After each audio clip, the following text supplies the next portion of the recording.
Hello नमस्कार, मेरे हमारे चैनल में आपका स्वागत है। आपको बहुत ही महत्वपूर्ण जानकारी देने वाले हैं। अतिथि शिक्षकों के नियमितीकरण को लेकर, नियमितीकरण की मांग को लेकर अतिथि शिक्षक आंदोलन कर रहे हैं।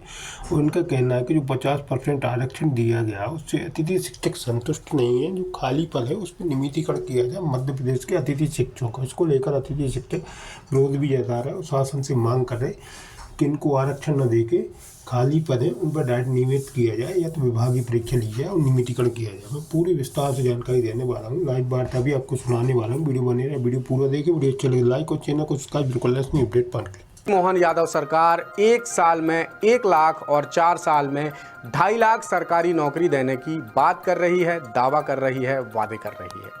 लेकिन सरकार की नीतियां उसकी बातों, दावों और वादों के खिलाफ नजर आ रही है। साल 2024 के आखिरी दिन सरकार ने शिक्षक भर्ती को लेकर नया नियम जारी किया है, जो शिक्षकों, खासकर अतिथि शिक्षकों के लिए थोड़ी खुशी लेकिन बड़ा गम देने वाला है।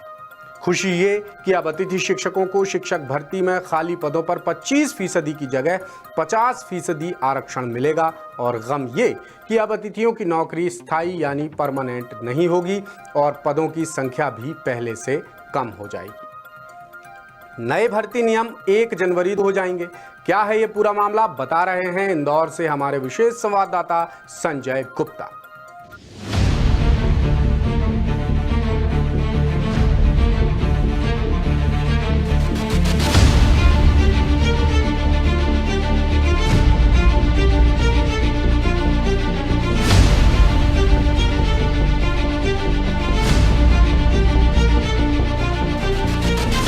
देश स्कूल शिक्षा विभाग में बड़े बदलाव लेकर आया है।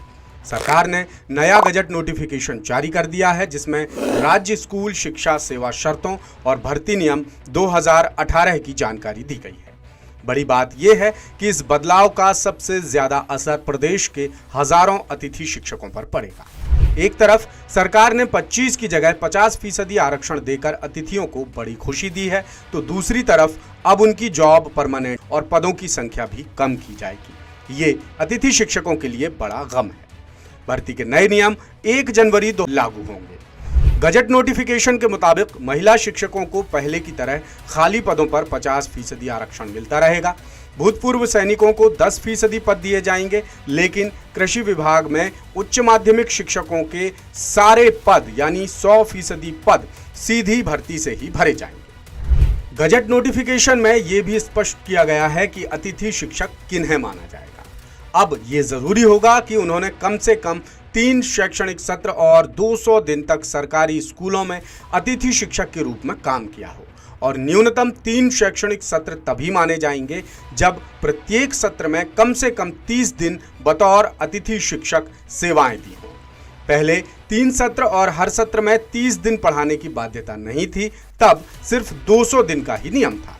लेकिन अब सरकार ने अतिथि शिक्षकों के लिए भर्ती नियमों में बड़े बदलाव कर दिए हैं। अब शिक्षक संवर्ग में स्वीकृत पदों की जानकारी देखें तो प्राचार्यों के 1114 पद बताए गए हैं और सभी पद प्रमोशन से भरे जाएंगे। उच्च माध्यमिक शिक्षकों के 48,223 पदों में से 50% पद सीधी भर्ती और 50% पद प्रमोशन से भरे जाएंगे। माध्यमिक शाला प्रधानाध्यापक के 250 पद बताए गए हैं और सभी 250 पद प्रमोशन से ही भरे जाएंगे। माध्यमिक शिक्षकों के 99,157 पदों में से 50% पद सीधी भर्ती और 50% पद प्रमोशन से भरे जाएंगे। माध्यमिक शिक्षक खेल के 931 पद हैं, जिनमें 50% पद सीधी भर्ती और 50% पद प्रमोशन से भरे जाएंगे। इसी तरह प्राथमिक शिक्षकों के 1,31,000 पदों में से सभी पद सीधी भर्ती के जरिए ही भरे जाएंगे। खास बात यह है कि सीधी भर्ती वाले पदों में 50% पदों पर अतिथि शिक्षकों को मौका दिया जाएगा। शिक्षक भर्ती के नियमों में नए बदलावों को लेकर द सूत्र ने अतिथि शिक्षकों के संगठनों से बात की। सुनिए वो क्या कहते हैं। थोड़ी सी राहत हम लोगों के लिए दे दी जाएगी। चलो, जो अब भर्ती हम करेंगे तो उसमें आपको हम 50% का आरक्षण देंगे। लेकिन सबसे बड़ा सवाल अभी भी यही हमारा है कि नोटिफिकेशन जारी हुआ है, उसमें आपने दिखाया कि लगभग वर्ग 1, 2, 3 तीनों के मिला करके 2 लाख से अधिक पद मध्य प्रदेश में खाली हैं। हमारी मांग लगातार यही थी कि जो हमारा वरिष्ठ, जो हमारा पुराना वर्ग है, जो 2007 से लगभग ऐसे लोग हैं करीब 25 से 30 हज़ार ऐसे लोग हैं जो 2007 से लगातार आज तक अतिथि शिक्षक के रूप में काम करते आ रहे हैं। वो ओवर एज हो रहे हैं क्योंकि आपने बीच में भर्तियां की नहीं। अब जो आपने आरक्षण दे दिया है ये केवल उस वर्ग को लाभ मिलेगा जो नए हैं। जो पुराना वर्ग था, जो अब लगभग जिनकी उम्र आज 45-50 के बीच पहुंच चुकी है, वो पढ़ाई कैसे कर पाएगा। तो निश्चित तौर पे थोड़ा राहत तो है हमारे लिए, पर दर्द भी हमारा बना हुआ है। निश्चित रूप से अतिथि शिक्षकों को लाभ होगा, लेकिन जो अतिथि शिक्षक नए हैं उनको ही ज़्यादा लाभ हो, और जो अतिथि शिक्षक वर्षों से काम कर रहे हैं उनको कोई विशेष लाभ मिलने की उम्मीद नहीं है।